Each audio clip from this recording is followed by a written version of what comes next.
जुन्नर तालुक्यामध्ये जिल्हा परिषद निवडणुकीमध्ये कोणाची आघाडी होणार, कोणाबरोबर युती होणार याबाबतच्या वेगवेगळ्या चर्चा होत असताना उद्धव ठाकरे यांची शिवसेना कोणासोबत जाणार याबाबतची चर्चा सध्या जोरात सुरू आहे।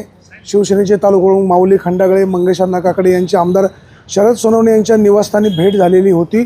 आज ही सगळी मंडळी खासदार डॉक्टर अमोल कोल्हे यांच्या निवासस्थानी आलेली आहेत आणि या ठिकाणी चर्चा चालू आहे। या ठिकाणी आपण पाहतोय आमदार शरद सोनवणे यांचे बंधू आहेत, ते सुद्धा कदाचित काय औषध वगैरे घ्यायला आले असतील, परंतु ते सगळ्या गोष्टींवर लक्ष ठेवून आहेत। खासदार अमोल कोल्हे, या तालुक्याचे माजी आमदार अतुल बेनके, ही सगळी मंडळी आतमध्ये बसलेली आहेत आणि शिवसेनेची मंडळीसुद्धा आतमध्ये निगोशिएशन चालू आहे। बहुधा शिवसेनेच्या वाट्याला 2 जागा राष्ट्रवादी काँग्रेस देऊ शकते।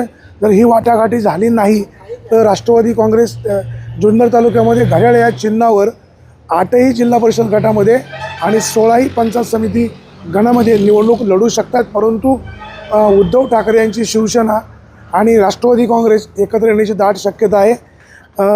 नुकत्याच झालेल्या जुन्नर नगर परिषदेच्या निवडणुकीमध्ये आमदार शरद सोनवणे यांना चांगल्या प्रकारे यश आल्यामुळे ते जरा हवेत गेले, परंतु नंतर मधुकर काजळे यांनी पहिल्याच सभेमध्ये जो काय प्रकार घडला त्याच्यामुळे शरददादा सोनवणे काही प्रमाणामध्ये बॅकफुटवर गेलेले आहेत।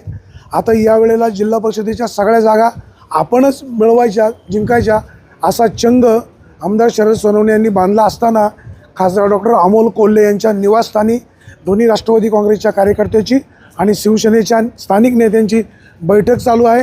बहुधा या बैठकीमध्ये 2 राष्ट्रवादी काँग्रेस आणि उद्धव ठाकरे यांची शिवसेना एकत्र येऊ शकते। आता पाहूया नेमकं कोणाचं घडतंय आणि कोणाचं बिघडतंय। सुरेश वाणी, विघ्नर टाइम्स, नारायणगाव।